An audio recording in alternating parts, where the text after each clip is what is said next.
This is practice A for section 3.3. We're going to look at the back of this worksheet.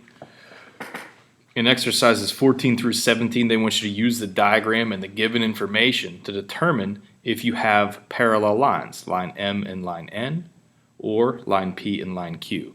Or if you can't make that determination, you would say neither. Angle 2, they're saying, is congruent to angle 11. Angle 2 and angle 11 are alternate interior angles. Now, this really helps. If I would cover up this line down here, angle 2 and angle 11 are congruent alternate interior angles. So that means the lines that make them, the two lines, I got my hand in the way, the two lines that make them, line M and line N, those are the ones that are parallel. Notice how you can't even see line Q because it has nothing to do with angle 2 and angle 11. So Q is definitely not part of your answer. It's line M and line N that you need to write about.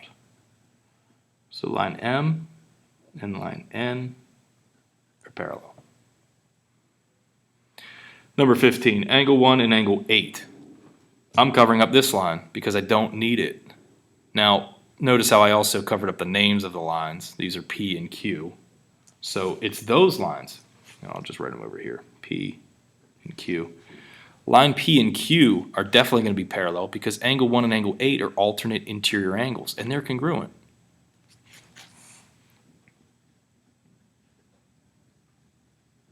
So line P and line Q are parallel.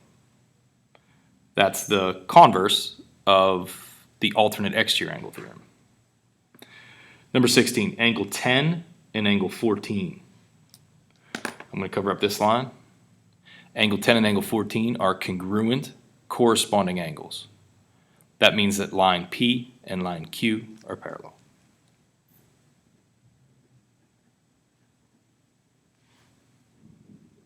Last one, angle 4 and angle 16. I figured this one was going to happen. This is a good example. Here's angle 16. Here's angle 4. Which line do you cover up? You can't cover up any of them because you need all 4 lines. That means these angles are made with 4 lines, not 3. So we don't have any theorems for proving angles are congruent or lines are parallel when you have 4 lines. So this is neither. Those angles don't have a relationship that we study.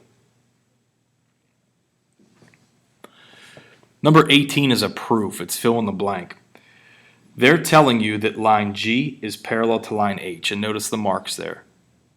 Also, they're telling you that angle 1 is congruent to angle 2, so I'm going to mark that here.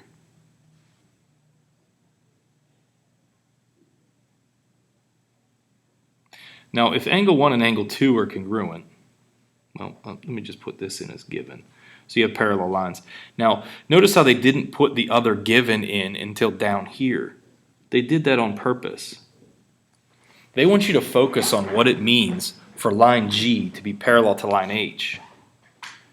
Well, if line G and line H are parallel, how do you know that angle 1 and angle 3 are congruent? What kind of angles are these? These are corresponding angles. So if the lines are parallel, those angles are definitely congruent. That's what the corresponding angle postulate tells you. Now, if they're congruent, notice what's happening here. You got 3 angles that you know are congruent. So angle 1 is definitely congruent to angle 2. We already knew that because it was given. How can you say then that angle 2 and angle 3 are congruent? Well, you have angle 2 and angle 3. They're different angles, but they're congruent to the same angle. So they're congruent to each other. That's transitive. Now, if angle 2 and angle 3 are congruent angles, what does that mean about the lines that make them? They're parallel. That's the converse. That's important. Make sure you write that. Of the corresponding angle postulate. The converses prove that the lines are parallel. That's why you need that word there. Number 19. This is about a bowling lane. A recreation center has 4 bowling lanes. Lane 1, lane 2, lane 3, lane 4. Each lane is parallel to the lane immediately next to it. Explain why the first lane, lane 1, is parallel to the last lane, lane 4. So here's your given. Lane 1 is parallel to lane 2. Also, lane 2 is parallel to lane 3. Lane 3 is parallel to lane 4. That's your given. It tells you each lane is parallel to the lane immediately next to it. Now we have this theorem. It's the transitive property of parallel lines that tells you if two lines are parallel to the same line, then they're parallel to each other. That's a 3.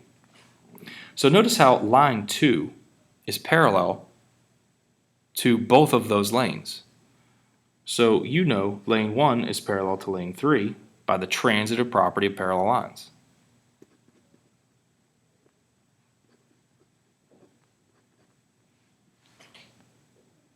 Now, if you know that lane 1 and lane 3 are parallel,